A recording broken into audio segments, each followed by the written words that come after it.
الحمدللہ رب العالمین والصلاة والسلام علی سید المرسلین وعلی آلہ وصحبہ اجمعین ومن تبعہم بإحسان الی یوم الدین۔ اعوذ باللہ من الشیطان الرجیم، بسم اللہ الرحمن الرحیم۔ قل اعوذ برب الفلق من شر ما خلق ومن شر غاسق اذا وقب ومن شر النفاثات فی العقد ومن شر حاسد اذا حسد۔ محترم حاضرین، سورۃ الفلق میں رب الفلق یعنی صبح اور اجالا پھیلانے والے کے پروردگار کے واسطے سے 4 چیزوں سے پناہ مانگنے کی تعلیم اور دعا سکھائی گئی۔ سب سے پہلے عمومی طور پہ تمام چیزیں جس کو اللہ نے پیدا کیا اور ان میں کوئی شر، کوئی تکلیف دہ چیز ہے، اس سے پناہ مانگنے کی تعلیم۔ دوسرے، من شر غاسق اذا وقب، رات کا اندھیرا جب چھا جائے، اس میں جو شرور، جرائم، شیاطین الانس والجن، جانور، کیڑے مکوڑے اور کسی بھی مخلوق کا کوئی شر جو بڑھ جاتا ہے، اس سے پناہ مانگنے کی تعلیم۔ تیسرے، من شر النفاثات فی العقد، گروہوں میں یعنی گانٹھوں میں پھونک مارنے والیوں کے شر سے، یعنی وہ خبیث ارواح، وہ جنوں میں سے ہو، شیاطین میں سے، جن کو ہم جادوگر کہتے ہیں۔ جادوگر انسانوں میں سے ہوتے ہیں جو شیاطین سے مدد لیتے ہیں، ان کی عبادت کر کے، ان کو خوش کر کے، ان کے معاملات کی پیروی کر کے۔ آخری بات جو اس سورہ میں سکھائی گئی، جس سے پناہ مانگنے کی تعلیم دی گئی، وَمِن شَرِّ حَاسِدٍ اِذَا حَسَد، اور حسد کرنے والے کے شر سے جب وہ حسد کرے، یعنی حسد کرنے والا، حسد جس کو ہم اردو میں جلن بھی کہتے ہیں، حسد کے شر سے، یعنی جب کسی انسان کے دل میں مادہ حسد سرگرم عمل ہو، یعنی اس کا یہ شر اپنی ایسی کیفیت اختیار کرے جس سے محسود، جس سے حسد کی جا رہی ہے، اس کو نقصان پہنچتا ہے، ایسی صورت میں جب وہ یہ حسد کرتا ہے تو اس کے اس حسد سے پناہ مانگی جائے۔ اس حسد کے شر سے پناہ مانگنے میں نظر بد سے پناہ مانگنا بھی شامل ہے، اس لیے کہ حسد عام ہے، اور ابھی ہم جانیں گے کہ اسی کی ایک قسم یا اس کا ایک حصہ ہے نظر بد کا ہونا، اور حسد کی وجہ سے نظر لگتی ہے۔ اور حسد کا معنی ہوتا ہے زوال نعمت، یعنی یہ تمنا کرنا کہ کسی انسان کو کوئی نعمت دولت کی، خوبصورتی کی، عزت و توقیر کی، اقتدار کی، کوئی بھی نعمت جو اللہ رب العالمین کی طرف سے اسے حاصل ہے، اس کے زوال یعنی اس کے ختم ہو جانے کی خواہش ہو کہ اللہ تبارک و تعالیٰ اس سے یہ نعمت چھین لے، اس کی یہ نعمت ختم ہو جائے، چھین جائے، تباہ ہو جائے، اسے حسد کہتے ہیں۔ اللہ رب العالمین نے اس سے پناہ مانگنے کی تعلیم دی، تو اس کا سیدھا مطلب ہے کہ یہ شر ہے، اور یہ شر بہت ہی نقصان پہنچانے والا ہے، اسے ہم نظر انداز نہیں کر سکتے، غیر ضروری نہیں سمجھ سکتے۔ رب العالمین نے ہمیں بطور اہتمام کے ساتھ اس سے پناہ مانگنے کی تعلیم دی ہے۔ اس سلسلے میں علامہ ابن قیم کے بیان کردہ نکات کا کچھ خلاصہ پیش کرنا چاہتا ہوں۔ شیخ کہتے ہیں کہ چوتھا شر جو اس سورے میں ذکر کیا گیا اور پناہ مانگنے کی تعلیم دی گئی، وہ ہے شر الحاسد اذا حسد، حسد کرنے کا والے کا شر جب وہ حسد کرے۔ قرآن اور سنت اس بات پر دلالت کرتے ہیں کہ حاسد جب حسد کرتا ہے تو محسود جس سے جلتا ہے، جس سے حسد کرتا ہے، یہ اس کے حق میں نقصان دہ ہوتا ہے اس کا حسد۔ چنانچہ نفس حسد یعنی یہ عمل جو ہے، یہ محسود کی نفس اور عین اس کے محسود سے جڑ جاتا ہے، اس پر اثر انداز ہوتا ہے، اس کی آنکھ بھی اور اس کا نفس بھی اور نظر بد بھی، اگرچہ حسد کرنے والا اپنے ہاتھ سے اور اپنی زبان سے اسے نقصان نہ پہنچائے، ہاتھ سے اور زبان سے نقصان نہ پہنچائے، لیکن صرف اس کی نگاہ اور وہ کیفیت، حسد میں نظر بد میں جس کو نظر لگائی جاتی ہے وہ سامنے دکھائی دیتا ہے، اس کو دیکھ کر نظر کا اثر پڑتا ہے، اور حسد میں ان دونوں میں فرق ایک یہ ہے کہ حسد کرنے والا غائب کی حالت میں، ناموجودگی میں، اپنے محسود کی ناموجودگی میں بھی اس کے تعلق سے برا چاہتا ہے، اور دل میں ایک ایسی خبیث اور شریر کیفیت اختیار کرتا ہے جس کا اثر اور تکلیف اس محسود کو ہو سکتی ہے، اگرچہ ہاتھ سے اور زبان سے نقصان نہ پہنچائے۔ اللہ تبارک و تعالیٰ نے فرمایا وَمِن شَرِّ حَاسِدٍ اِذَا حَسَد، یہ اس بات کی دلیل ہے، ثبوت ہے کہ حسد کے صادر ہونے کا شر ہوتا ہے، اس کا نقصان ہوتا ہے۔ کیونکہ قرآن میں کوئی بیکار بات اور لفظ آ ہی نہیں سکتا، ہو ہی نہیں سکتا۔ اور یہ بھی شیخ نے فرمایا کہ اگر یہ بات معلوم ہے کہ حسد کرنے والا اسی وقت حاسد ہوتا ہے جب وہ اس فعل کو انجام دیتا ہے، جیسے کہ کوئی مارنے والا، قتل کرنے والا یا گالی گلوچ کرنے والا۔ ایک آدمی گالی گلوچ مارنے ٹھوکنے کا کام کرتا ہے، لیکن مارنے والا اس کو بالفعل اس وقت کہتے ہیں جب وہ عملاً وہ کرتا ہے۔ لیکن آدمی کبھی کبھی ایسا ہوتا ہے کہ آدمی کی طبیعت میں حسد ہوتا ہے، اور محسود جس سے حسد وہ کر رہا ہے وہ اس شخص سے غافل ہوتا ہے، اس کو علم بھی نہیں ہوتا۔ چنانچہ جب اس کے حسد کرنے والا اس کا ذکر کرتا ہے، اس کے اپنے دل میں اس کے تعلق سے حسد کے جذبات کو، حسد کی آگ کو بھڑکاتا ہے، اپنے دل میں اس کو بڑھاتا ہے، تو حسد کا تیر اس کو مجروح کرتا ہے، محسود کو۔ چنانچہ صرف اسی بنیاد پر محسود کو جس سے حسد کیا جا رہا ہے اس کو نقصان پہنچتا ہے اگر اس نے اللہ تبارک و تعالیٰ سے مدد نہیں مانگی اور اپنے آپ کو اللہ کی پناہ اور قلعے میں نہیں دیا، حفاظت میں نہیں دیا، اور اگر وہ ذکر و اذکار نہیں کرتا، دعائیں نہیں پڑھتا، اللہ تبارک و تعالیٰ کی طرف توجہ نہیں دیتا، تو حسد کا یہ شر اس سے دفع نہیں ہو سکتا، وہ اس کا شکار ہو جاتا ہے۔ چنانچہ ایک انسان جتنا زیادہ ذکر و اذکار کرے گا، اللہ کی طرف متوجہ ہوگا، وہ اس شر سے اتنا زیادہ محفوظ ہوگا۔ چنانچہ اللہ تبارک و تعالیٰ نے فرمایا اذا حسد، یہ اس بات کا بیان ہے کہ حاسد کا شر اسی وقت ہوتا ہے جب وہ اس فعل کو انجام دیتا ہے۔ حسد کرنے والا عمل کرتا ہے، ایک آدمی کسی سے حسد کرتا ہے، لیکن اگر کسی کو یوں ہی دیکھتا ہے یا جس وقت حسد کے جذبات سے عاری ہوتا ہے اس وقت اس کا نقصان نہیں ہوتا۔ صحیح حدیث میں حضرت اللہ کے نبی صلی اللہ علیہ وسلم پر حضرت جبرائیل کی دعا کرنے کا تذکرہ ہے۔ حضرت جبرائیل علیہ السلام نے رقیہ کیا اور فرمایا بسم اللہ ارقیک، میں اللہ کے نام سے تمہارا رقیہ کر رہا ہوں، دم کر رہا ہوں، من کل شیء یؤذیک، ہر اس شر سے جو آپ کو تکلیف پہنچائے، ایذا پہنچائے، من شر کل نفس او عین حاسد اللہ یشفیک، ہر نفس کے شر سے اور حسد کرنے والے کی عین یعنی اس کی نگاہ کے شر سے اللہ آپ کو شفا عطا فرمائے۔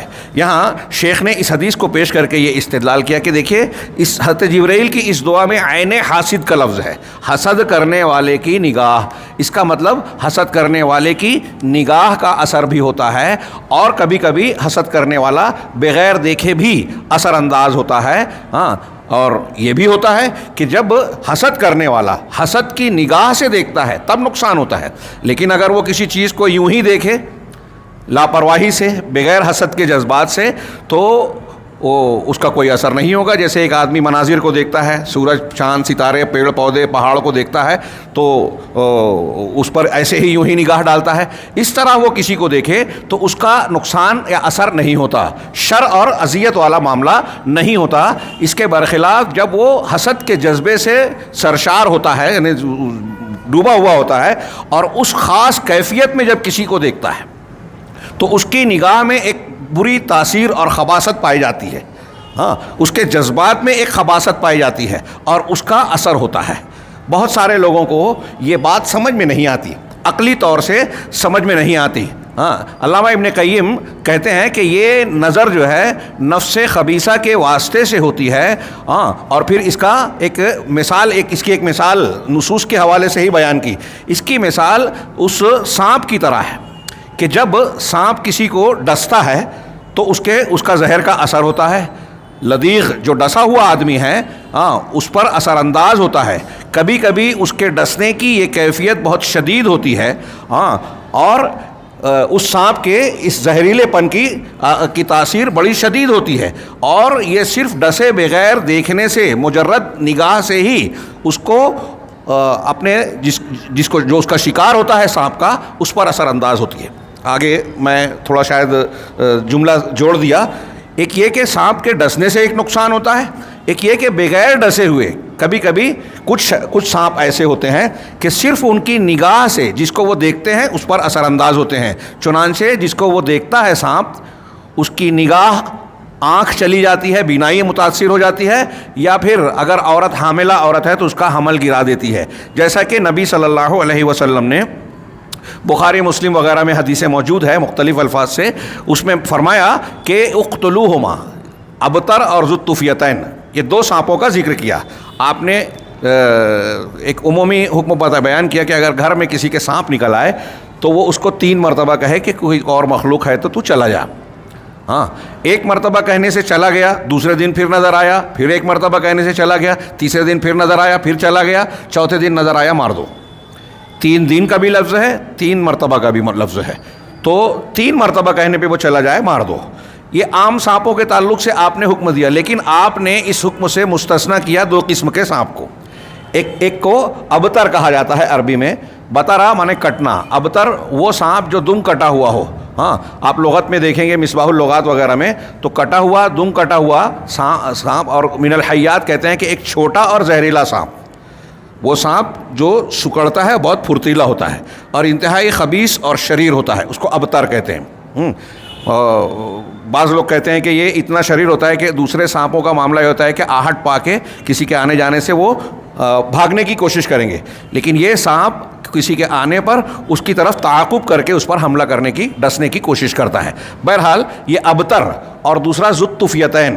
ذو الطفیتین کے تعلق سے علامہ ابن عبد البر کہتے ہیں کہ یہ سانپوں کی ایک قسم ہے جس کی پیٹھ پر 2 سفید لکیر ہوتی ہے، اور جس کی طفیتین ابھرا ہوا، تو کچھ کہتے ہیں کہ اس کے اوپر کی آنکھیں جو ہیں ابھری ہوئی ہوتی ہیں.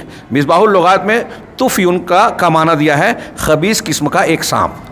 تو نبی کریم صلی اللہ علیہ وسلم نے ان 2 سانپوں کو تعین کر کے کہا کہ یہ دونوں اگر گھر میں نظر آئیں تو بغیر کچھ کہے ہوئے کہ تم اگر کوئی اور مخلوق ہو تو چلے جاؤ، یہ ان کو کہنے کی ضرورت نہیں ہے.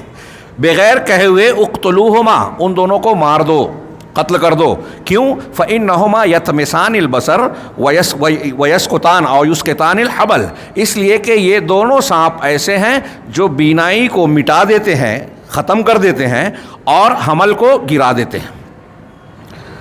یہ علامہ ابن قیم نے نظر بد اور حسد کی تاثیر کی ایک مثال دی، اور خاص طور سے یہ ان لوگوں کو جو ہمارے یہاں یہ سمجھتے ہیں کہ اس چیز کا کوئی اثر نہیں ہوتا. ہاں، چنانچہ شیخ نے اس کی مثال دی کہ حدیث میں یہ ہے کہ یہ سانپ صرف اگر اس کی آنکھ میں آنکھ ڈال لے تو حاملہ جانور یا عورت اپنا حمل گرا دے، اور آدمی کی بینائی متاثر ہو جائے یا بینائی چلی جائے گی اس کے صرف دیکھنے سے. ہاں، فَإِذَا كَانَ هَذَا فِي الْحَيَّاتِ، شیخ نے کہا کہ جب یہ سانپوں میں یہ ہے تو وہ شریر نفوس جو غضب کی حالت میں ہوں اور حسد کرنے والے ہوں، جب وہ غضب کی اور حسد کی کیفیت کو زہریلے انداز میں اختیار کرتے ہیں تو اس کا اثر محسود پر، جس سے حسد کر رہے ہیں، اس کے تعلق سے کیا کیفیت میں ہوگا. کتنے ایسے لوگ ہیں جو اس کے ذریعے سے مر جاتے ہیں، کتنے ایسے لوگ ہیں جو اس کے ذریعے سے شدید قسم کی بیماری میں پڑ جاتے ہیں، کتنے ایسے لوگ ہیں جو بعض بیماریوں میں گرفتار ہو کر صاحب فراش ہو جاتے ہیں. ایسا کئی مرتبہ ہوتا ہے. علامہ ابن قیم نے کہا کہ اس بیمار کو، بعض مریضوں کو طبیب یا حکیم، آج ہم ڈاکٹر کہہ لیں، ڈاکٹر دیکھنے کے بعد کہتا ہے کہ اس کی بیماری ہماری سمجھ میں نہیں آ رہی. آج کل تو ہمارے یہاں بہت ساری مشینیں، چیک اپ کرنے کے آلات اور نہ جانے کیا کیا پیدا ہو گئے ہیں، بنائے گئے ہیں، جس سے بیماریوں کی شناخت اور تشخیص کی جاتی ہے. لیکن اس کے باوجود بعض مریض ایسے نظر آتے ہیں کہ ڈاکٹرز یہ کہتے ہیں کہ اس کی بیماری ہماری سمجھ کے باہر ہے.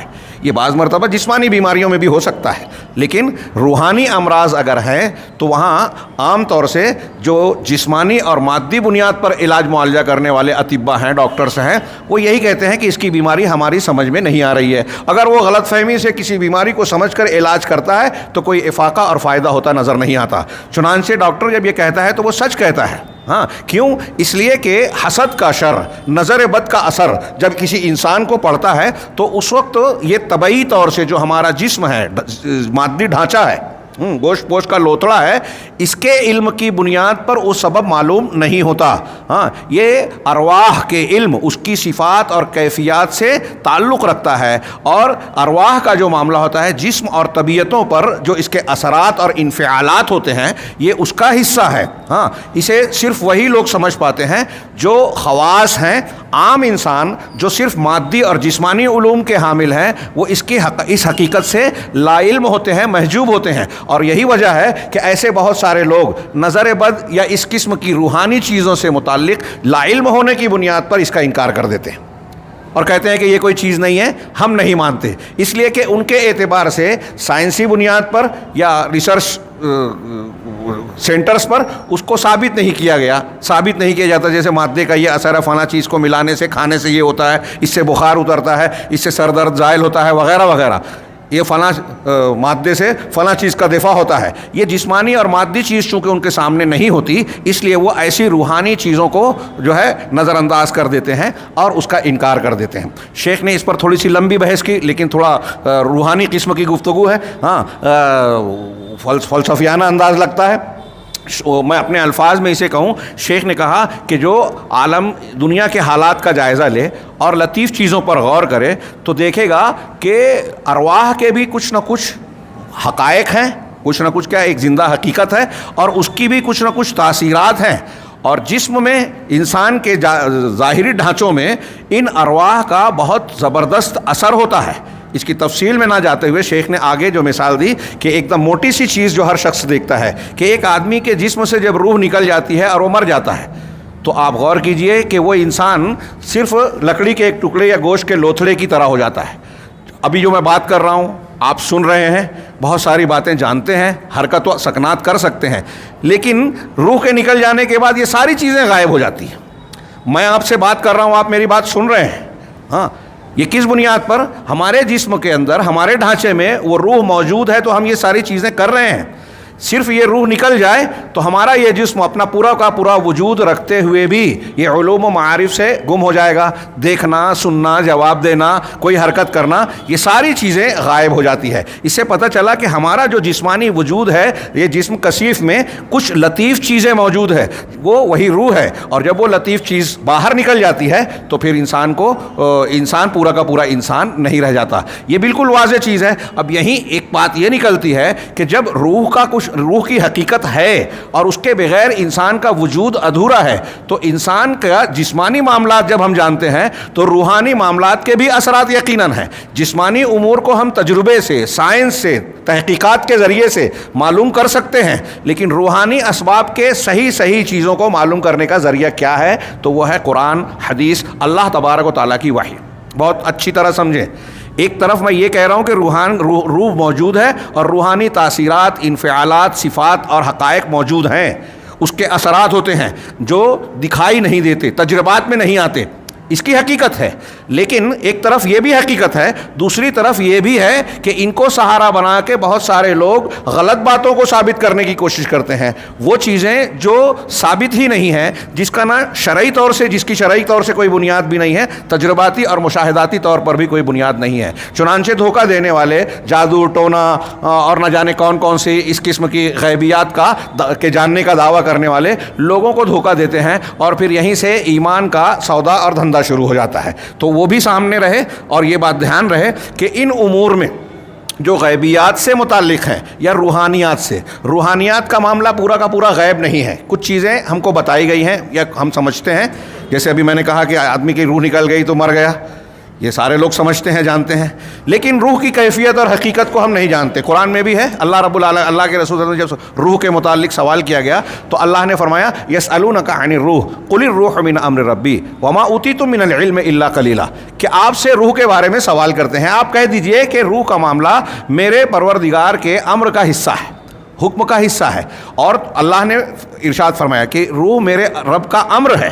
امر کا ایک معنی باطن بھی کیا اہل علم نے، امر وہ جو دکھائی نہیں دیتا، روحانیت، معنویت، غیر مادی چیزیں۔ اور قرآن میں ہے الا لہ الخلق والامر، اللہ ہی کے لیے مخلوق ہے، اللہ ہی کا حکم ہے۔ ساری کائنات اللہ نے پیدا کی تو آرڈر، حکم، نظام بھی اسی کا چلے گا۔ ایک سیدھا سادہ معنی یہ ہے۔ بعض لوگوں نے کہا خلق بمعنی مادہ، جو دکھائی دے رہا ہے، محسوس ہو رہا ہے، ہم دیکھتے ہیں، سنتے ہیں، محسوس کرتے ہیں، تو جو چیز دکھ رہی ہے وہ خلق ہے، اور جو نہیں دکھ رہی ہے وہ امر ہے، غیر مادی چیزیں۔ تو اس معنی سے بھی اگر کریں وما قل الروح من امر ربی، آپ کہہ دیجئے کہ روح میرے رب کا امر ہے، یعنی باطن کی چیز ہے، یا میرے رب کا حکم ہے۔ آگے اللہ نے جو جملہ فرمایا وما اوتیتم من العلم الا قلیلا، اور تم کو علم نہیں دیا گیا ہے مگر بہت تھوڑا سا علم دیا گیا ہے تم کو۔ اللہ نے شاہ ولی اللہ اس حقیقت الروح کے عنوان کے تحت اس کی تشریح کرتے ہوئے لکھتے ہیں کہ دیکھیے اللہ نے یہ نہیں کہا کہ روح کو تم سمجھ نہیں سکتے، یا روح ایسی چیز ہے جس کو سمجھا اور سمجھایا نہیں جا سکتا، یہ نہیں کہا، بلکہ اللہ نے یہ کہا کہ تمہارا علم بہت کم ہے۔ اس کا مطلب یہ ہوا کہ انسانی علم روح کو سمجھنے میں، اب وہ نزول قرآن کے وقت کہیے یا آخر وقت تک یہ ہو، یہ اللہ جانتا ہے، یہ علم کی کمی روح کو نہ پہچاننے کی۔ انسان کا علم اتنا کم ہے کہ وہ روح کی حقیقت کو نہیں سمجھ پاتا، نہیں سمجھ سکتا، کیونکہ اس کو سمجھنے کے لیے بھی علم کی ایک سطح چاہیے جو انسان کی اس وقت یا اس وقت نہیں ہے۔ تو جب روح کی حقیقت کو ہم نہیں سمجھ سکتے تو روح کے صفات کو، اس کے معاملات کو کیسے سمجھ سکتے ہیں؟ یہ ایک چیز جو میں بیان کر رہا ہوں اسے غیر ضروری نہ سمجھیں۔ اگر آپ اور ہم اس کو اچھی طرح سمجھ لیں تو کئی چیزیں غیبیات کی جو لوگ قرآن و حدیث میں آنے کے باوجود اس کا انکار کرتے ہیں، اس پر عقلی بنیاد پر سوال اٹھاتے ہیں اور اس کی بیجا تعویلات سے کام لینے کی کوششیں کرتے ہیں، اس کی ضرورت پیش نہیں آئے گی۔ ہاں، میں نے اس سے پہلے عذاب قبر کا تذکرہ کیا تھا۔ اب عذاب قبر جب انسان مر جاتا ہے تو بے حس و حرکت ہو رہا ہے، اب روح کا اس کے جسم سے کیا تعلق ہے ہم نہیں سمجھ رہے ہیں۔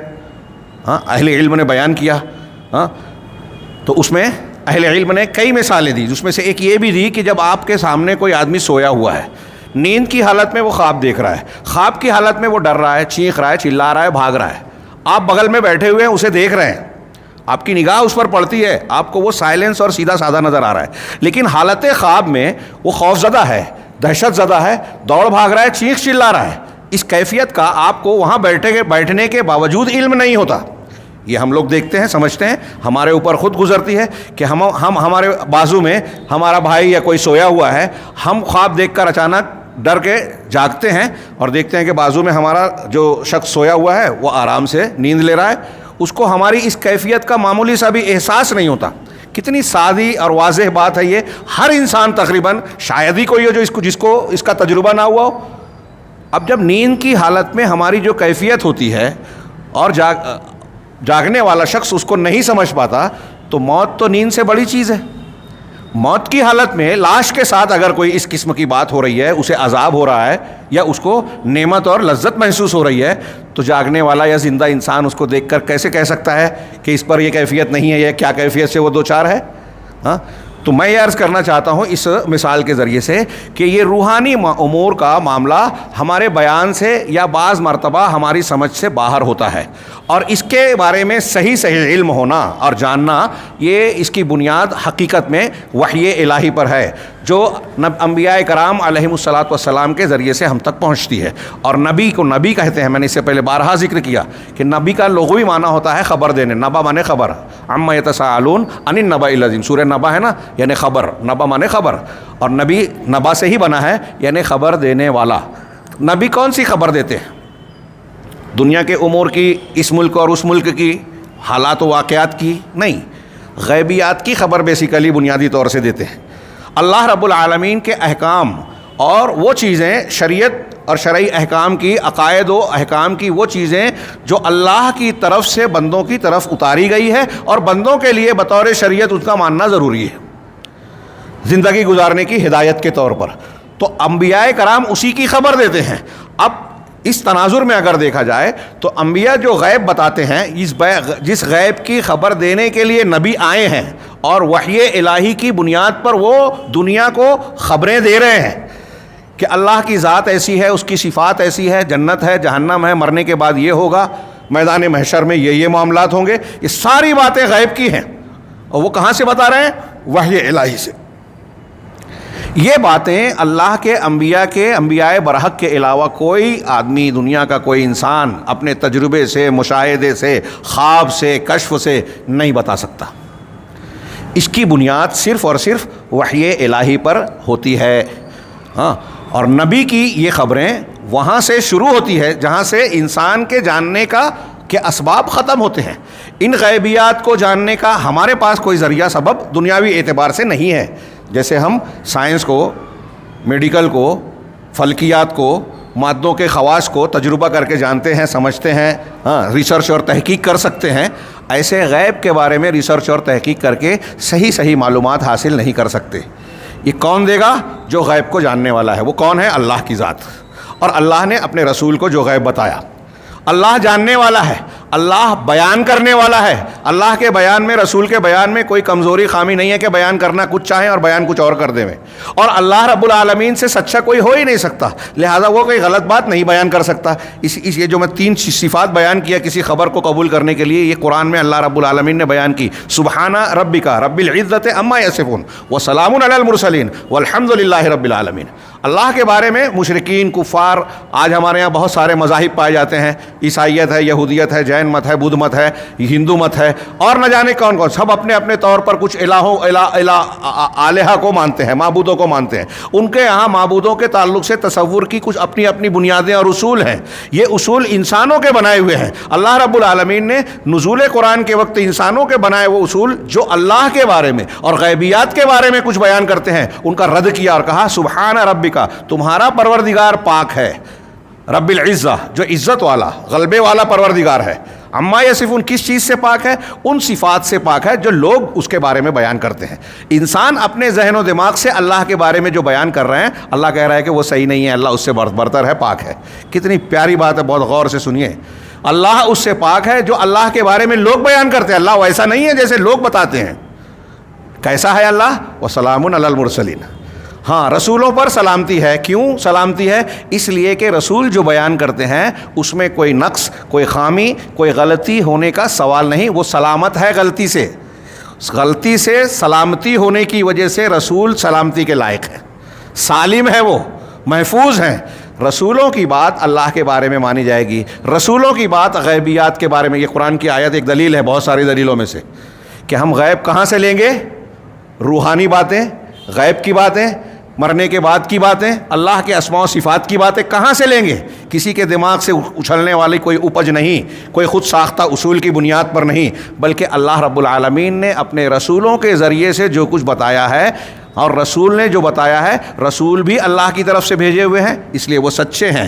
رسول کے پاس چونکہ تعلیم کا، علم کا مصدر اللہ کی ذات ہے، اس لیے ان کی بات میں غلطی کا امکان ہی نہیں ہے۔ رسول جو بیان کرتے ہیں وہ بولنے میں بالکل اپنی قوم کی زبان میں ایسی صاف بات کرتے ہیں جو بالکل واضح ہو، اس میں کوئی الجھن نہیں، فلسفیانہ انداز نہیں، صاف طریقے سے سمجھ میں آنے والی ہے۔ وہ افصح الناس ہوتے ہیں، لوگوں میں سب سے زیادہ فصاحت اور وضاحت سے بیان کرنے والے، لہذا ان کی بات مانی جائے گی۔ یہ بیچ میں تھوڑی سی ایسی تفصیل آ گئی جس کی موقع و محل کے لحاظ سے اور بہت سارے غیبی یا روحانی چیزوں سے متعلق ایک ضروری چیز ہے جو ہم کو سمجھنا چاہیے۔ کیوں؟ اس لیے کہ موجودہ دور میں جو عقلانیت، عقل پرستی، مادہ پرستی کا دورہ ہوا، تو ہمارے یہاں مسلمان، غیر مسلموں کی بات چھوڑیے، مسلمان کہلانے والے مختلف طبقات بعض اصولوں کی بنیاد پر، مادہ پرستانہ اور عقل پرستی کے رجحان کی بنیاد پر غیبیات اور روحانیت کے ثابت شدہ امور کا رد کرتے ہیں، اور قرآن و حدیث اس سلسلے میں جو کچھ بیان کرتی ہے یا تو اس کا انکار کرتے ہیں، اگر انکار کرنے کی جرت نہیں ہوتی تو ادھر ادھر سے ایسی تعویل کرنے کی کوشش کرتے ہیں کہ وہ روحانی چیز کو مادی فلسفے سے جوڑ دیا جائے اور اس کو سمجھانے کی کوشش کی جائے۔ اگر مادہ پرستانہ مزاج کے مطابق وہ چیز سمجھ میں نہیں آتی تو اس کا انکار کر دیتے ہیں کہ یہ ایسا ہے ہی نہیں۔ لہٰذا اس تناظر میں حسد کرنے والے کے شر کا حسد، ایک آدمی سوال کر سکتا ہے، ارے میں جل رہا ہوں کسی سے، میرے جلنے کا معاملہ اس پر کیسے اثر انداز ہوگا؟ تو اسی میں بتایا کہ نظر بد ہے، اور پھر اس کی مثال دی کہ سانپ کی نگاہ کا جب اس کے شرارت کا اثر، خباثت کا اثر جس کو دیکھ رہا ہے اس پر ہو سکتا ہے، تو حسد کرنے والے کے شر کا بدرجہ اولا یہ اثر ہو سکتا ہے۔ چنانچہ قرآن میں ایک آیت ہے، سورہ قلم کی آخر آیت، اللہ رب العالمین نے نبی کریم صلی اللہ علیہ وسلم اور کفار مکہ کے درمیان کے امور کا تذکرہ کرتے ہوئے کہا وَإِن يَكَادُ الَّذِينَ كَفَرُوا لَيُزْلِقُونَ بِأَبْصَارِهِمْ لَمَّا سَمِعُوا الذِّكْرَ وَقَالُوا إِنَّهُ لَمَجْنُونٌ وَمَا هُوَ إِلَّا ذِكْرٌ لِلْعَالَمِينَ۔ شیخ نے کہا کہ یہ جو کہا اللہ تعالیٰ نے وَإِن يَكَادُ الَّذِينَ كَفَرُوا، قریب ہے کہ کافر لوگ لَيُزْلِقُونَكَ بِأَبْصَارِهِمْ، اپنی حاسدانہ نگاہوں سے آپ کو ڈگمگا دیں. زلقہ یا ازلقہ کا معنی ہوتا ہے پھسلانا، ڈگمگانا. کسی کو آپ پھسلن کی جگہ پر لے جا کے اس طرح کہ وہ پھسل کے گر جائے. تو کافر آپ کو گھور کے دیکھتے ہیں جب آپ قرآن پڑھتے ہیں. ہاں، لما سمعوا الذکر، جب وہ قرآن کو پڑھتے ہوئے آپ سے سنتے ہیں تو ایسے دیکھتے ہیں یہ کافر لوگ، اس طرح گھور کر دیکھتے ہیں کہ آپ کو پھسلا دیں گے، ڈگمگا دیں گے، اور کہتے ہیں کہ یہ مجنون ہے، پاگل ہے. ہاں، تو علامہ ابن قیم کہتے ہیں کہ اکثر مفسرین، متعدد مفسرین کا کہنا یہ ہے کہ یہ نگاہ بد لگانا ہے. ہاں، بری نظر لگانا، یعنی کفار آپ پر غلط اور بری نگاہ ڈالتے ہیں اور یہ نیت کرتے ہیں کہ ہماری نگاہ کے اثر سے یہ آدمی متاثر ہو جائے، قرآن نہ سن پائے. چنانچہ انہوں نے یہ کوشش کی کہ اللہ کے رسول صلی اللہ علیہ وسلم کو اپنی نظر بد کا شکار بنا دیویں. چنانچہ وہ لوگ ایسے لوگوں کو اللہ کے رسول صلی اللہ علیہ وسلم کو گھورنے پر لگاتے.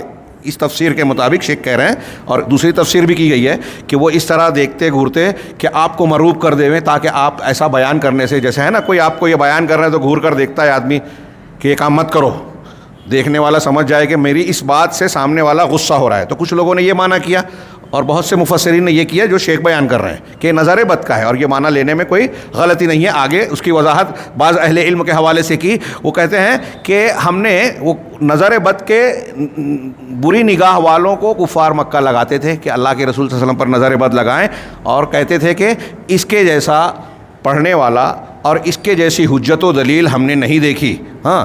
اور ان میں سے ایک طائفہ، ان لوگوں میں ایک طائفہ ایسا ہوتا تھا سماج اور معاشرے میں، وہ ایسے کچھ لوگوں کو جانتے تھے کہ اگر وہ کسی اونٹنی کو، کسی گائے کو، تر و تازہ صحت مند گائے کو، جانور کو دیکھتے تھے بری نظر کے ساتھ، تو اس کو وہ دیکھتے تھے کہ وہ جانور اس سے متاثر ہو جاتا تھا.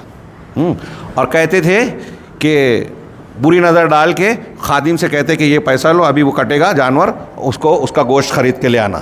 اور وہ ایسی حالت میں ہو جاتا کہ مالک کو اسے ذبح کرنا پڑتا اور اس کا گوشت فروخت کرنا پڑتا. کل بھی کہتے ہیں کہ ایک آدمی عربوں میں سے 2 روز 3 روز کھانا نہیں کھاتا. یہ کل بھی ایک مفسر ہے، لغوی کہلاتے ہیں، ان کے حوالے سے بیان کیا محمد بن صاحب بن بشر کلبی. تو کہتے ہیں کہ عربوں میں کچھ ایسے لوگ ہوتے تھے کہ 1 دن 2 دن کھانا نہیں کھایا، پھر وہ اپنے خیمے سے نکل کر نگاہ ڈالتا اور گزرنے والے اونٹ کو دیکھ کر کہتا کہ آج کے جیسا اونٹ اور بکریاں میں نے نہیں دیکھی کہ اتنے خوبصورت اور حسین انداز میں نظر آ رہے ہیں. چنانچہ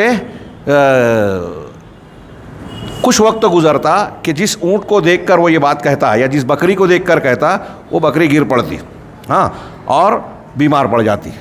چنانچہ یہ جب لوگوں نے مشاہدہ کیا کہ ایک آدمی اس طرح سے کہتا ہے، دیکھتا ہے، اور یہ جانور اس سے متاثر ہو جاتا ہے، تو ایسے لوگوں کو منتخب کیا اور رسول اللہ صلی اللہ علیہ وسلم کے پیچھے لگایا کہ جس نگاہ سے تم ان جانوروں کو دیکھ کر نظر لگاتے ہو، ایسے ہی محمد صلی اللہ علیہ وسلم کے پر نظر لگاؤ اور آپ کو دیکھ کر وہی کام کرو جو جانوروں کو دیکھ کر کرتے ہو. چنانچہ اللہ تبارک و تعالیٰ نے آپ کو اس سے محفوظ رکھا، اور اللہ نے یہ آیت نازل کی کہ وَإِن يَكَادُ الَّذِينَ كَفَرُوا لَيُزْلِقُونَكَ بِأَبْصَارِهِمْ، جو میں نے ابھی آیت پڑھی سورہ قلم کی.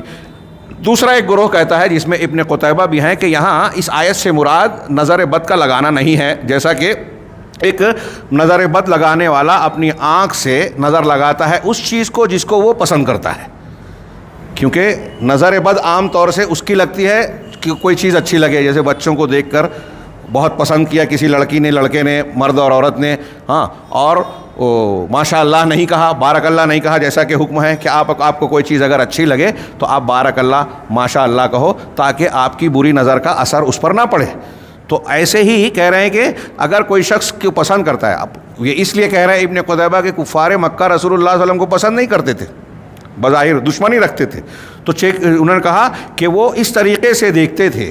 اللہ کے نبی صلی اللہ علیہ وسلم جب قرآن لوگوں کے سامنے پیش کرتے، پڑھ کر سناتے، تو یہ کفار مکہ عداوت، دشمنی اور بغض و عناد کے ساتھ انتہائی غضبناک نگاہوں سے دیکھتے تھے. ایسے دیکھتے تھے کہ آپ کو گرا دیں گے، شدید گھورنے کے ساتھ. زجاج کہتے ہیں یعنی اس طریقے سے دیکھتے تھے ایسے غضبناک نگاہوں سے کہ آپ پچھڑ جائیں, کیونکہ وہاں ایک کہنے والا یہ کہتا تھا نظر علیہ نظرن کاد یسرعنی, وہ مجھے ایسی نگاہ سے دیکھ رہا ہے کہ مجھے پچھاڑ دے گا, جیسے ہمارے کہتے ہیں کہ ایسے وہ اس طرح دیکھ رہا ہے جیسے مجھے کاٹ کھائے گا, ہمارے یہاں بھی بولا جاتا ہے. تو اس تناظر میں یہ بات کہی گئی. حالانکہ شیخ زجاج کہتے ہیں کہ وہ لوگ رسول اللہ صلی اللہ علیہ وسلم کے قرآن کے سنانے کے وقت کی اس کیفیت کو شدت سے برا جانتے تھے اور نگاہوں کو بغض و عناد کے ساتھ ڈال کر گھورتے تھے اللہ کے رسول. علامہ ابن قیم ان اقوال کو نقل کرنے کے بعد کہتے ہیں کہ میں یہ کہتا ہوں کہ نظر بد, کسی منظور جس کو دیکھا جائے, نظر لگائی جائے, نظر بد کا اثر منظور پر ایک ہی وجہ سے نہیں ہوتا, کبھی کبھی شدید عداوت کے سبب سے بھی ہوتا ہے اور حسد کے سبب سے بھی, اور یہ حسد اس کی نگاہ کا اثر ڈالتی ہے. اب اگر آپ حسد غضب اور غصے کی حالت میں دیکھ رہے ہیں, پسند نہیں کرتے, تو یہی حسد ہوا, یہ بھی نظر بد کی ایک قسم ہوئی. ہاں, جیسا کہ حسد نفس حسد اثر انداز ہوتی ہے, ایسے ہی نگاہ کا برائی کے ساتھ, غصے کے ساتھ, دشمنی کے ساتھ کسی پر ڈالنا یہ بھی اثر انداز ہوتا ہے. ہاں, اور جس طرح کی نظر ہوتی ہے اس طرح کا اثر اس شخص پر پڑتا ہے جس کو دیکھا جا رہا ہے. جیسا زہریلا اور خباثت والا جذبہ ہوتا ہے ویسا اس پر اثر پڑتا ہے. کبھی وہ مر سکتا ہے, کبھی بیمار پڑ سکتا ہے, کبھی اس کا کام ادھورا رہ سکتا ہے. اور یہ نظر بد کبھی کبھی پسندیدگی کی وجہ سے ہوتی ہے کہ کسی چیز کو آپ نے بہت ہی اچھائی سمجھ کر دیکھا اور ماشاء اللہ بارک اللہ نہیں کہا, تو یہ نگاہ بد ہو جاتی ہے. اور وہ شخص جو ہے جس چیز کو دیکھ رہا ہے اس کو پسندیدگی کی نگاہ سے دیکھتا ہے یا استعظام کی نگاہ سے. ایک آدمی جیسا کہ میں نے بتایا حیوان کو, جانور کو, اس کو دیکھتا ہے سرسری نگاہ سے, ویسے دیکھے تو کوئی اثر نہیں. ہاں, اور حسد اور نظر بد میں یہ بھی فرق پڑتا ہے کہ کبھی کبھی انسان ایسی چیزوں پر بھی نگاہ ڈالتا ہے جس سے اس کو حسد نہیں ہوتی. کوئی جانور کو دیکھ کر بہت پسند کر لیا اور اس پر شرارت کی نظر ڈالی, تو اس بنیاد پر وہ نظر بد کا شکار ہو جاتا ہے. چنانچہ اس نظر بد میں جو پسندیدگی کی وجہ سے پڑتی ہے, اس میں بھی نفس کی ایک ایسی کیفیت ہوتی ہے جس میں شرارت اور شر ہوتا ہے, اور وہ نظر کے شکار آدمی پر یا چیز پر اثر انداز ہوتی ہے. اسی کو بعض مرتبہ ایک انسان اپنے آپ کی بھی نظر لگا دیتا ہے. اس سلسلے میں اللہ کے رسول صلی اللہ علیہ وسلم کے فرامین, میں نے کہا کہ نص بنیاد ہوتی ہے. بہت سے متعدد حدیثوں کو شیخ نے نقل کے, میں ایک دو روایت کا ذکر کروں. ایک بخاری مسلم کی ایک حدیث ہے. ہاں, حضرت عامر عبید بن رفاعہ سے روایت کرتے ہیں کہ اسما بنت عمیس رضی اللہ تعالی عنہا صحابیہ ہیں. وہ کہتی ہیں یا رسول اللہ ان بنی جعفر تصیبہم العین افنسترقی لہم, کہ بنو جعفر کے لوگ جو ہیں ان کو نگاہ بد بہت لگتی ہے, ان کو نظر لگتی ہے, تو کیا ہم ان کے لیے رقیہ کریں؟ آپ نے فرمایا نعم, فلو کانا شیء یسبق القضاء لسبقتہ العین. ہاں, اگر کوئی چیز تقدیر پر سبقت کرتی, اللہ نے جو لکھا ہے اس سے کوئی چیز آگے بڑھتی, تو وہ نظر بد ہی ہے جو آگے بڑھتی, لیکن تقدیر سے کوئی چیز آگے نہیں جاتی. کفار نبی کریم صلی اللہ علیہ وسلم کو شدید عداوت والے, شدید دشمنی کے ساتھ حاسدانہ نظروں سے دیکھتے تھے, اس طرح سے کہ یہ پھسل جائیں, ڈگمگا جائیں. اگر اللہ رب العالمین آپ کی حفاظت نہ کرتا تو یہ اثر ہو سکتا تھا. یہ نظر لگانے والے کی تاثیر کا سب سے سخت مرحلہ ہوتا ہے.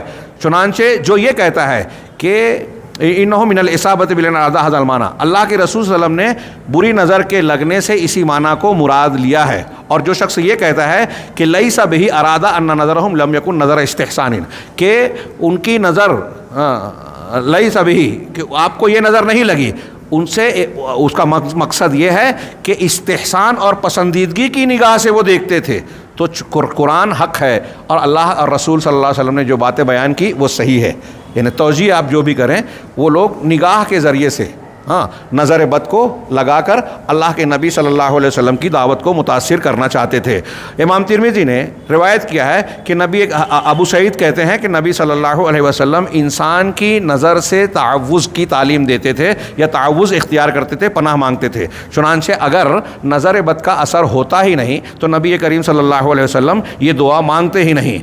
ابن طاؤس اپنے والد سے وہ حضرت ابن عباس سے روایت کرتے ہیں کہ اللہ کے رسول صلی اللہ علیہ وسلم فرمایا کہ لو کان شیء سابق القدر لسبقته العین، اگر تقدیر سے کوئی چیز سبقت کرتی تو نگاہ بد سبقت کرتی۔ وَإِذَا اسْتَغْسَلْتُمْ وَإِذَا اسْتُغْسِلْتُمْ فَاغْسِلُوا، یہ ایک جملہ ہے، اس کے لیے میں نے یہ روایت پیش کی، بیچ میں ایک حدیث چھوڑ دی وہی معنی دہرانے کی وجہ سے۔ یہاں آخری جملے میں کہا کہ جب تم سے غسل کا مطالبہ کیا جائے تو تم غسل کرو، نہا لو۔ اس کی توجہ یہ ہے، صحیح مسلم میں ایک واقعہ بھی نقل کیا کہ ایک صحابی غسل کر رہے تھے، کسی نے نظر ڈالی بری اور لوگوں نے اس کے کہنے پر کو سن لیا اور وہ بیمار پڑ گئے جن پر نظر ڈالی تھی۔ اللہ کے نبی صلی اللہ علیہ وسلم کو جب پتہ چلا تو آپ کو کسی نے بتایا کہ فلاں نے نظر ڈال کر یہ کہا تھا کہ کتنا خوبصورت بدن ہے۔ اللہ کے رسول نے انہیں بلوایا اور کہا کہ ان کے بدن پر پانی ڈالو، نیچے برتن رکھ کے پانی ڈالا گیا اور ان کے بدن پر ڈالے ہوئے پانی سے ذریعے سے جن پر نظر لگی تھی ان پر پانی ڈالا گیا اور وہ ٹھیک ہو گئے۔ تو اسی کو کہا کہ جب تم سے غسل کیا جائے، یعنی اگر آپ کے یا کسی کی نظر لگی ہے اور ہمیں پتہ چل جائے کہ اس کی نظر سے یہ اثر ہوا ہے، تو ایسی صورت میں جس کی نظر لگی ہے اس کے بدن پر پانی ڈال کر محسود یا جو نظر بد کا شکار ہے اس کو اس سے غسل دینا چاہیے۔ یہ صحیح حدیث ہے۔ ہاں، یہاں شیخ نے کہا کہ مقصود یہ ہے کہ نظر بد، حاسد کی نظر بد خاص ہے اور یہ حسد کے شر سے زیادہ نقصان دہ ہے، اسی لیے اللہ تبارک و تعالیٰ نے اس سورے میں حاسد کا ذکر کیا ہے، نظر بد والے کا ذکر نہیں کیا، کیونکہ حاسد کا معنی عام ہے جس میں نظر بد لگانے والا بذات خود اس میں شامل ہو جاتا ہے۔ یہ قرآن کا معجزہ ہے۔ شیخ آگے کہتے ہیں کہ حسد کی اصل یہ ہے کہ محسود جس سے حسد کیا جا رہا ہے اس کی نعمت کا زوال چاہا جائے، چنانچہ حسد کرنے والا حقیقت میں نعمتوں کا دشمن ہے۔ اور یہ شر جو ہے، ایک آدمی کسی پر نعمت کی گئی ہے اس پر حسد کر رہا ہے، یہ شر اس کے اپنے اندر سے ہے، اس کے اپنے نفس کا حصہ ہے، یہ ایسی چیز نہیں ہے جو اس نے کسی اور سے حاصل کی ہے، بلکہ یہ اس کے اندر کی خباثت ہے اور شرارت ہے۔ آج ہمارے یہاں ایسے بہت سارے لوگ پائے جاتے ہیں، کسی کی کوئی چیز سے جلنا، برا ماننا، اس کو عزت مل رہی ہے تو ہمیں برا لگ رہا ہے، اس کو دولت مل رہی ہے، وہ ترقی کر رہا ہے کاروبار میں، وہ ترقی کر رہا ہے علم میں، رتبے میں، کسی بھی چیز میں، یا کسی اور نعمت سے وہ مالا مال ہو رہا ہے تو دیکھنے والے کو برا لگ رہا ہے۔ یہ بہت کامن بیماری ہے ہمارے یہاں۔ ابھی آپ اگر موقع رہا تو ذکر کروں گا کہ حسد کے کئی پہلو ہیں، ہاں، کئی جو ہے درجات ہو سکتے ہیں۔ ہاں، برخلاف یہاں شیخ نے ایک بہت اچھا نقطہ بیان کیا، علامہ ابن قیم نے، کہ حسد کرنے والا جو حسد کرتا ہے یہ اس کے اپنے نفس کی خباثت ہوتی ہے، اس کے اندر کی شرارت اور برائی ہے۔ اس کے برخلاف جادوگر کا معاملہ ہے۔ کیوں؟ جادو جو کرنے والا ہے وہ شخص دوسرے امور سے فائدہ لیتا ہے، مدد لیتا ہے اور شیطانی ارواح سے مدد لیتا ہے۔ اسی لیے اللہ واللہ عالم، دیکھیے یہ حکمت بتا رہے ہیں، اسی لیے ایسے موقعوں پر ہمارے اسلاف واللہ عالم کہتے تھے کہ اللہ کے کلام میں یہ حکمت معلوم ہو رہی ہے، ضروری نہیں ہے کہ ہم جو سمجھ رہے ہیں صحیح ہے۔ یہ احتیاط ہوتا تھا کہ اسی وجہ سے واللہ عالم اس صورت کے اندر اللہ رب العالمین نے حاسد کے شر اور جادوگر کے شر دونوں کو اکٹھا بیان کیا۔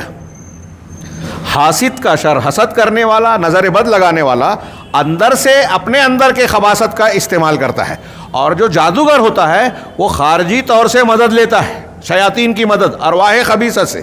اب وہ ارواح خبیثہ بعض اوقات کفار و مشرکین کے انسانوں میں سے بھی ہو سکتے ہیں، تو ارواح خبیثہ وہ دوسرے امور میں، جادو کے سلسلے میں شیاطین کی روحانی قوتوں سے یا نہ دکھائی دینے والی چیزوں سے وہ مدد حاصل کرتا ہے۔ اس لیے کہ ان دونوں شر کا جو اثر ہے سے استعاذہ یہ عام ہے، ہاں یہ کامن ہے، عام ہے، اور ہر اس شر کو یہ گھیرے ہوئے ہے جو شیاطین الانس والجن کے ذریعے سے ہوتا ہے۔ انسانوں اور جناتوں کے ذریعے سے خارجی طور پر جو کسی کو نقصان پہنچا سکتا ہے، میں آپ کوئی بھی ہو، ہمارے باہر سے ہم کو جو نقصان پہنچانے والی چیزیں ہیں وہ شیاطین الانس والجن کے یا تو جادو کے اثرات ہیں یا حسد کے اثرات ہیں۔ بہت زبردست جامع بات کہی شیخ نے۔ ہاں، فالحسد من شیاطین الانس والجن والسحر من النوعین، کہہ رہے ہیں کہ حسد جو ہے انسانوں اور جنوں کے شیاطین کی جانب سے ہوتا ہے، اور جادو بھی دونوں قسموں کی طرف سے ہو سکتا ہے، دونوں ایک دوسرے کی مدد کرتے ہیں۔ ہاں، اور حسد کرنے والا شیطان اپنے طور سے حسد کرتا ہے، ہاں، انسان اپنے طور سے حسد کرتا ہے، جو حسد کر رہا ہے یہ اس کے اندر سے آ رہا ہے، اور جو جادو کر رہا ہے وہ باہر سے بھی مدد لے رہا ہے۔ بقیہ قسم ینفرد شیاطین الجن، ایک ایسی قسم شر کی باقی ہے جس میں شیطان منفرد ہے، انسان کے ساتھ نہیں ہے۔ وہ کیا ہے؟ اور وہ دل میں وسوسہ ڈالنا ہے۔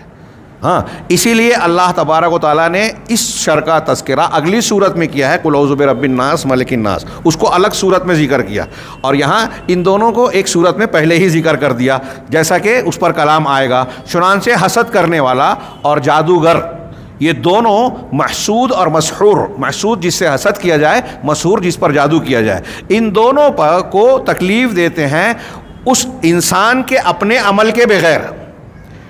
میرے خلاف کوئی حسد کر رہا ہے، مجھ پر کسی نے جادو کیا، اللہ محفوظ رکھے ان شرور سے، ہاں، میرے خلاف جو کیا، تو یہ دونوں چیزیں میرے اندر سے کوئی اس کا تعلق نہیں ہے، میرا کوئی حصہ عمل کا نہیں ہے، بلکہ وہ ایسی تکلیف ہے جو خارج سے مجھ پر ڈالی جا رہی ہے۔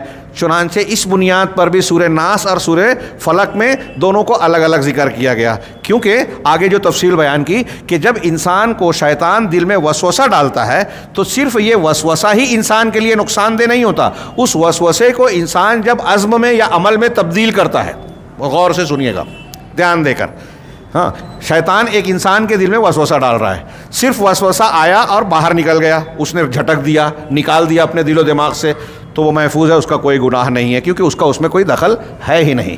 ہاں، اللہ کے رسول صلی اللہ علیہ وسلم کی حدیثیں اس سلسلے میں موجود ہیں، صحابہ نے آ کے کہا کہ ہمارے دل میں کچھ ایسی باتیں آتی ہیں کہ ہم زبان پر لانا بھی اس کو بہت بڑا شر اور کفر سمجھتے ہیں، تو اللہ کے رسول صلی اللہ علیہ وسلم نے فرمایا کہ کیا تم اس کو پاتے ہو؟ کہا ہاں، کہا ذاک صریح الایمان، ہاں، یہ صریح ایمان ہے، آپ کا دل کا ایمان ہے کہ ایک چیز آپ کے اندر آئی جو غلط ہے، آپ نے اپنے ایمان کی بنیاد پر اس کو جھٹک دیا، نکال دیا، یہ جھٹکنا صریح الایمان ہے۔ ہاں، یہ اس سے یہ بھی مطلب ہوا کہ ہر انسان کے، صحابہ کرام کے دل میں آتا تھا تو جو برے ہیں تو ان کو تو آئے گا ہی، کم علم ہے ان کو تو آئے گا ہی، شیطان شر وسوسہ ڈالتا ہے، ہم یہ قل اعوذ برب الناس میں بحث کریں گے، لیکن کچھ لوگ ان وسوسوں کو سمجھتے ہیں، بعض مرتبہ آج کے زمانے میں ایسا ہے کہ بہت سارے لوگ ایسا سمجھتے ہیں کہ ہمارے دل میں جو خیال آیا، اعتراض آیا، سوال آیا، علماء کو نہیں معلوم ہے، قرآن کی فلاں آیت کے بارے میں یہ سوال اٹھ رہا ہے، حدیث کے بارے میں یہ سوال اٹھ رہا ہے، تو ان کو ایسا لگتا ہے کہ یہ بات علماء کو معلوم نہیں ہے، لوگ نہیں جانتے، میرے ہی دل میں آیا ہے، میں ہی بہت ذہین اور چالاک ثابت ہوا ہوں۔ ہاں، بڑا نکتہ، جہاں پرندہ پر نہ مارے چرندہ چر نہ مارے، ایسا نکتہ پیش کر کے وہ لوگوں کو بھٹکاتے ہیں، گمراہ کرتے ہیں، اس طریقے کے وسوسے ہوتے ہیں۔ تو میں ایک عرض کرنا چاہتا ہوں کہ وسوسہ آیا، ہٹ گیا، کوئی نقصان نہیں، لیکن جب وسوسہ آیا اور آنے کے بعد آدمی نے اس پر پلاننگ کی، اس کو عزم جازم میں، پختہ ارادے میں بدلا، یا اس کے اوپر عمل کیا، تب وہ گنہگار ہوگا۔ اور ایسا کرنے پر اب وہ خارجی چیز نہیں رہ گئی، شیطان نے وسوسہ ڈالا اور آدمی نے اس کا رد عمل اختیار کیا، اس کا اثر قبول کیا، تو اب یہاں خود انسان کا اپنا عمل اور اکتساب اس میں شامل ہو گیا۔ حسد کرنا اور جادو کرنا یہ دوسرے نے کیا، انسان کا اپنا اس میں کوئی حصہ نہیں ہے۔ ہاں، اور وسوسے کے اثر کو قبول کرنا، اس میں انسان کا اپنا دخل ہو جاتا ہے۔ شیخ نے اس سلسلے میں اس کا ذکر کرتے ہوئے بڑی پیاری تفصیل بیان کی، میں اسے چھوڑ رہا ہوں۔ اس ضمن میں سورہ بقرہ کی آیت نمبر 102 کا ذکر کیا، وَاتَّبَعُوا مَا تَتْلُو الشَّيَاطِينُ عَلَىٰ مُلْكِ سُلَيْمَانَ وَمَا كَفَرَ سُلَيْمَانُ وَلَٰكِنَّ الشَّيَاطِينَ كَفَرُوا، اس آیت کو ذکر کیا اور کہا کہ اس آیت میں جو اسرار احکام ہیں اور قواعد بیان کیے گئے ہیں، اور جو لوگ جادو کا انکار کرتے ہیں ان لوگوں کا جس طریقے سے قرآن کی اس آیت سے رد ہوتا ہے وہ بہت ہی زبردست ہے۔ لیکن کہہ رہے ہیں کہ ہم یہاں جو بحث کر رہے ہیں وہ جادو اور حسد اور ان دونوں صورتوں کو الگ الگ لانے کی حکمت بیان کر رہے ہیں، وہ بحث ہم نے دوسرے مقامات پر کی ہے، یہاں ان اسرار اور رموز پر یا ان احکامات پر بات کرنے کا موقع نہیں ہے، چنانچہ شیخ نے اسے چھوڑ دیا۔ میں بھی اسی طرف اشارہ کر رہا ہوں کہ ان آیتوں سے یہ ثابت ہوتا ہے کہ جادو ہوتا ہے، ان آیتوں یہ سے ثابت ہوتا ہے کہ جادو کرنے والا، سیکھنے سکھانے والا جو ہے وہ کافر ہوتا ہے، کفر اور شرک ہوتا ہے، وہ شیاطین سے مدد حاصل کرتا ہے۔ ہاں، اب دوسری چیز جو شیخ نے ذکر کی اس بحث کے بعد کہ ان کا حسد سے متصف ہونا، ہاں کہہ رہے ہیں تو قرآن میں یہ اس کا تذکرہ بہت ہے، مسلمانوں کے تعلق سے یا انسانوں کا ایک دوسرے کے متعلق حسد کرنا۔ چنانچہ کہتے ہیں ام یحسدون الناس علی ما آتاہم اللہ من فضلہ، کیا وہ اس بات پر حسد کرتے ہیں جو اللہ نے ان کو فضل سے نوازا ہے۔ اسی طرح سورہ بقرہ کی 109 آیت میں فرمایا وَدَّ كَثِيرٌ مِّنْ أَهْلِ الْكِتَابِ لَوْ يَرُدُّونَكُم مِّن بَعْدِ إِيمَانِكُمْ كُفَّارًا، کہ بہت سارے کفار یہ چاہتے ہیں، اہل کتاب کے کفار، اہل کتاب یہود و نصارہ، یہ اس زمانے کی بات تھی، آج بھی چاہتے ہیں۔ ان کی مشنریز کام کر رہی ہیں، فلموں کے ذریعے سے، میڈیا کے ذریعے سے، نصاب تعلیم کے ذریعے سے، عورتوں کی آزادی کے نام پر یہ مسلمان گھروں پر اعتراض کر کے، اسلامی احکامات میراث کے مسائل پر اعتراض کر کے، نوجوانوں کو جو ہے وہ گلیمر دکھا کے، چمک دمک دکھا کے، جوئے کی شکل کو جاذب دکھا کے، آج کل ٹی وی چینل پہ جوئے کی مختلف شکلوں کو بہت اشتہار آ رہا ہے، رمی سرکل، جنگلی رمی اور بینکنگ سسٹم، آپ یہ اس ایپ صرف لے لے تو آپ کو اتنا قرض مل جائے گا، آپ کو یہ چھوٹ ملے گی، آپ اتنا پیسہ جیت سکتے ہیں، اور اس دلدل میں بہت سارے لوگ آنکھ بند کر کے جو ہے وہ بہکتے اور شکار ہوتے جا رہے ہیں۔ یہ شبہات اور شہوات کے فتنے ہیں۔ تو یہ ان کے حسد کی بنیاد پر کی گئی کوششیں ہیں کہ وہ مسلمانوں کو اسلام سے بہکانا چاہتے ہیں اور ان کو ڈگمگانا چاہتے ہیں۔ تو کہا اہل کتاب میں سے بہت سے لوگ حسد کرتے ہیں کہ کاش کہ وہ تم کو ایمان لانے کے بعد کافر بنا دیتے، لو یردونکم من بعد ایمانکم کفارا، تمہارے ایمان لانے کے بعد تم کو پلٹا کر کفار بنا دیتے، حسدا من عند انفسہم، یہ قرآن کہہ رہا ہے کہ اپنے دل کے حسد کی وجہ سے، من بعد ما تبین لہم الحق، یہ واضح ہو جانے کے بعد، یہ حق کے واضح ہو جانے کے بعد کہہ رہے ہیں کہ شیطان، ساحر اور حاسد یہ ایک دوسرے سے ملتے ہیں اور ایک دوسرے سے بات چیت کرتے ہیں، ایک دوسرے کی مدد کرتے ہیں، لیکن حسد جو ہے، حاسد جو ہے، حسد کرنے والا، یہ شیاطین کی مدد کرتا ہے بغیر شیطان کے مطالبہ کیے ہوئے۔ ایک آدمی جب حسد کرتا ہے تو وہ اپنے حسد کے ذریعے سے شیطان کی مدد کرتا ہے، حالانکہ اس کا مقصود یہ نہیں ہوتا۔ آپ کو یہیں ذکر کر دوں، شاید وہ بھی تذکرہ ہے آگے، لیکن وہ تفصیل میں شاید نہ جا پائیں، کہ آدم علیہ السلام کو شیطان نے جو سجدہ نہیں کیا، اللہ کا حکم نہیں مانا، تکبر کیا، اس تکبر سے بھی پہلے جو گناہ اس نے کیا تھا وہ حسد تھا۔ حضرت آدم علیہ السلام یا انسانوں پر اسے حسد تھا، حسد کی بنیاد پہ کہ میرے مقابلے میں اس کو اہمیت دی جا رہی ہے۔ پھر حابیل قابیل کا معاملہ جو ہوا، قابیل نے قتل کیا، جو اہل کتاب کی کتابوں میں یہ نام آتا ہے، قابیل نے آدم کے بیٹے نے جو پہلا قتل کیا، اس قتل کرنے کی بھی پہلی وجہ، پہلا سبب حسد تھا۔ سوچئے حسد کتنا بڑا شر ہے، اس کے نتائج یا اثرات کیا ہو سکتے ہیں۔ یعنی بنیاد میں حسد تھا، پھر اس نے اقدام کیا جو ہے ظاہری طور پہ الگ قتل کا، یہ الگ بات ہے، لیکن اس پر ابھارنے والی جو آگ تھی، اس کو بھڑکانے والی، غضب میں مبتلا کرنے والی، وہ حسد کی ہی آگ تھی۔ کہہ رہے ہیں جس طریقے سے آدم علیہ السلام کے شرف اور آپ کے فضل کی بنیاد پر ابلیس نے سجدہ کرنے سے منع کیا، چنانچہ حسد کرنے والا، شیخ کہہ رہے ہیں حسد کرنے والا ابلیس کے مشابہ ہوتا ہے۔ ہاں، میں سمجھتا ہوں اگر آج ہم لوگوں میں سے، میں اپنے آپ کو بھی کہہ رہا ہوں، ہم اپنے دلوں میں جھانکیں، غور کریں، تو ابلیس سے مشابہت کا یہ پہلو ہم میں سے ہر ایک میں پایا جائے گا۔ عام بات ہے ہمارے یہاں سماج اور معاشرے میں، عام طور سے کہا جاتا ہے کہ عورتیں بہت زیادہ حسد کرتی ہیں دوسروں سے، لیکن عورتوں کا حسد کا جو معاملہ ہے وہ کچھ بنیادوں سے واضح ہو جاتا ہے۔ ہاں، دنیا کی بڑی بڑی جنگیں، بڑے بڑے فساد، اختلاف، جماعت کے اختلاف، آج ہمارے ہاں جو سماج میں ہم دیکھتے ہیں کچھ لوگ آ کے کسی کی برائی کر رہے ہیں، ارے وہ مولانا تو ایسے ہیں، ان کے گھر کا معاملہ ایسا ہے، وہ تقریر کر رہے ہیں لیکن ان کے گھر کا معاملہ ایسا ہے، ان کو جماعت میں ذمہ داری دی گئی ہے لیکن ان کا ایسا معاملہ ہے۔ یہ کیوں کر رہے ہیں وہ؟ جب آپ ان سے بات کریں گے تو وہ ظاہر یہ کریں گے کہ دین کی بنیاد پر۔ اب سوال کیجئے کہ اگر آپ دین کی خدمت کر رہے ہیں، دین کی بنیاد پر کر رہے ہیں، آپ کا جذبہ اللہ سے اجر و ثواب کا ہے، تو کیا اللہ رب العالمین کی تعلیم کے مطابق یہی طریقہ صحیح ہے کہ اگر میرے اندر برائی ہے تو آپ ایاز ماسٹر سے جا کے بیان کریں، آپ فلاں سے جا کے بیان کریں، فلاں کو بھڑکائیں میرے خلاف، میرے بارے میں کہیں، یہ دین ہے؟ یا اس سے اصلاح ہوگی؟ اس سے کون سا اجر و ثواب ملے گا؟ ہاں، اور اگر آپ مسجد کے امام پر آپ کو اعتراض ہے، مؤذن پر اعتراض ہے، ٹرسٹی صاحب پر اعتراض ہے، ان کو بدل دو، ان کو بدل دو، ان کو بدل دو، ہم نے ابھی بدل دیا، آپ کو اعتراض ہے اس لیے، جو دوسرا آئے گا اس سے دوسروں کو اعتراض ہوگا، پھر اس کو بدلیں گے، تیسرے کو تیسرے سے اعتراض ہوگا، اس کو بھی بدلیں گے، یہ سلسلہ کہاں تھمے گا؟ ہاں، ہمارے یہاں جب یہ آپ ایسے لوگوں کو جو اس قسم کے مطالبات کرتے ہیں، اعتراضات کرتے ہیں، ان کو بس ایک چیز نظر آتی ہے، جس شخص کو وہ ٹارگیٹ کر رہے ہیں، جس شخص کو سے وہ حسد کر رہے ہیں، نشانہ بنا رہے ہیں، بس اس کا برا ہو. آگے کیا مسئلہ ہونے والا ہے، یا پھر ہم یہ کہیں ان سے جب سوال کرتے ہیں جماعتی امور میں، ہمارے یہاں آپ دیکھیں گے کہ کوئی محفوظ نہیں ہے لوگوں کی زبان سے. ایک آدمی، ایک، تو میں یہ کہتا ہوں جب ایک بھی ایسا نہیں ہے جس کو سب اچھا کہیں، اور ہو بھی نہیں سکتا. ایک بھی ایسا آپ کو آدمی نہیں ملے گا جس کو سب اچھا کہیں، جس کو سب قبول کریں. تو بتائیے کہ پھر کیا ہم جماعتی نظام کو، مسجد کے نظام اور کام کو چلانے کے لیے اللہ رب العالمین سے کل سے یہ دعا کرنے لگیں کہ فرشتوں کو نازل کر جن میں کوئی عیب نہ ہو اور لوگوں کو اعتراض نہ ہو، کچھ فرشتے دے دیں تاکہ ہم جماعت کی ذمہ داریاں، مسجد کی ذمہ داریاں، امامت کی ذمہ داری اس کو سونپ دیں. ہاں، یہ ہم لوگ سوچتے نہیں ہیں. اللہ رب العالمین کی یہ تعلیمات روزمرہ کی زندگی سے کنیکٹڈ ہے.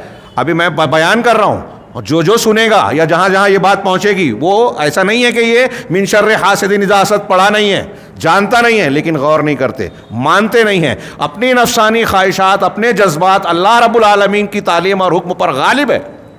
نفس پرستی کا غلبہ ہے، اللہ کی بات ماننے کے لیے تیاری نہیں ہے. اور ہم اہل حدیث بھی ہیں، قرآن حدیث ہے. یہ تو سبھی قرآن حدیث ماننے کے دعوے دار ہیں، سبھی جنت میں جانے کے دعوے دار ہیں. ہاں، یہ بہت بڑی خوش فہمی ہے. یہ کہہ رہے ہیں کہ حسد کرنے والا جب حسد کے آگ میں جلتا ہے اور اس کے اپنے شر میں، تو آگے اس پر بھی لمبی چوڑی بحث ہے کہ وہ سب سے پہلے اپنا نقصان پہنچاتا ہے. حسد کرنے والا جب حسد کرتا ہے نا، تو جس سے حسد کر رہا ہے، جس کا نقصان چاہتا ہے، اس کا نقصان ہو یا نہ ہو، یہ جو حسد کر رہا ہے اس کا تو 101% پکا ہے کہ نقصان ہوگا. یہ ایمان کو اور نیکیوں کو کھانے والا معاملہ ہے. یہ انسان کو اپنے آگ میں جھلسانے والا معاملہ ہے. جب آپ جذبہ حسد میں مبتلا ہیں اور اسی کے بارے میں زیادہ سوچ رہے ہیں تو آپ نیکیاں کم کریں گے. نیکی کے جذبات، تعمیری فکر آپ کی متاثر ہونا ہی ہے، اور پوری قوم اس جذبے میں مبتلا ہے. ہاں، اب تو ہمارے ہاں اجتماعی امور، آپ کسی بھی سطح پہ دیکھ لیں، دینی امور میں، جماعتی امور میں، ایک جماعت کوئی کام کرنا ہے تو دوسرے کمپٹیشن میں وہ کہتی ہے میرے نام ہو، میرا کریڈٹ ہو. ابھی کچھ لوگ بتاتے ہیں کہ سیاسی طور پہ ہمارے ہاں ایک سڑک پاس ہوتی ہے، ایک پل جو ہے طے ہوتا ہے، ایک شہر کے بھلے کا ایک کام ہوتا ہے، تو ایک پارٹی اس کو کروا رہی ہے تو دوسری اس لیے رکاوٹ ڈالتی ہے کہ اس کا نام ہوگا، کریڈٹ ادھر جائے گا. ابھی نہیں، جب میں آ جاؤں گا تب کام ہوگا. سال کام رکے رہتے ہیں، لوگوں کو تکلیف ہو رہی ہے، اس سے کوئی لینا دینا نہیں. پوری جماعت، یہ میں شہر کی بات کیا، یہی معاملہ دینی امور میں ہے. وہ جماعت یہ کام کر لے گی تو ہمارا نام نہیں ہوگا، یا وہ فلاں کام کر رہے ہیں، نماز استسقا پڑھ رہے ہیں تو ہم کو نہیں جانا ہے. ہم نماز استسقا میں بھی آپ جو ہے میں اور تو والا معاملہ کر رہے ہو. یہ کس کا حکم ہے، اور استسقا کس لیے پڑھی جا رہی ہے، کس کے لیے پڑھی جا رہی ہے، اس میں کس کی عبادت کی جائے گی؟ جو لوگ جا رہے ہیں، کیا آپ یہ سمجھتے ہیں کہ ایسا کرنے سے ان کا کوئی دنیاوی مفاد اور فائدہ ہے؟ اگر ہو بھی تو ظاہر میں شریعت کا حکم ہے، آپ اس میں شریک نہیں ہوں گے. اور اس کام کو کرنے کے بعد کوئی ملال، کوئی احساس بھی نہیں ہے ہاں کہ ہم نے دنیاوی بنیاد پر دینی چیز کو پیچھے چھوڑا. یہ ایک عام بات ہو گئی ہے، اور ہمارا دل اتنا زیادہ کہنا چاہیے کہ جہالت میں، تاریکی میں، گناہ میں اتنا ڈوب چکا ہے کہ ان برائیوں کو برائی سمجھنے کا مادہ بھی ختم ہو گیا. میں جو کہہ رہا ہوں مجھے یقین ہے 101%، اور آپ بھی جانتے ہیں کہ بہت سے لوگ سن کر اس کو نکاریں گے، اس پر تنقید کریں گے، یہ بولتا رہتا ہے. اس کو یہ بول دیا جائے گا کہ یہ فلاں کے خلاف بول رہا ہے، ڈھما کے خلاف بول رہا ہے. ہاں، یہ جو میں تفصیلات بیان کر رہا ہوں، من شر حاسد اذا حسد کی تفسیر 5 منٹ میں مختصر سی تشریح کر کے ہم درس ختم کر سکتے تھے پچھلے ہی ہفتے میں. یہ جو تفصیل بیان کر رہا ہوں صرف اس لیے کہ ہم کو آج اس کی شدید ضرورت ہے. اور میں آج یہ درس ختم ہی ہو جاتا، لیکن یہاں گھڑی کو دیکھ کر روک رہا ہوں. اور شر حاسد کے، حسد کرنے والے کے شر کے تعلق سے، نظر بد کے تعلق سے کچھ باتیں، کچھ دعائیں. اور علامہ ابن قیم نے 10 اسباب بیان کیے ہیں کہ حسد کرنے والا جب حسد کرتا ہے اور اس کا شر اور تکلیف ہوتی ہے تو اس سے ہم اور آپ کیسے بچیں. شریعت کی تعلیم کی روشنی میں 10 چیزیں بیان کی ہیں. انشاءاللہ اگلے درس میں ہم وہ 10 چیزیں بھی جانیں گے. اللہ رب العالمین ہمیں دین کو سمجھنے اور اس پر عمل کرنے کی توفیق عطا فرمائے، اور اس کی برکت سے دنیا اور آخرت میں کامیابی سے نوازے. وآخر دعوانا ان الحمد للہ رب العالمین، وصلی اللہ علی نبینا محمد.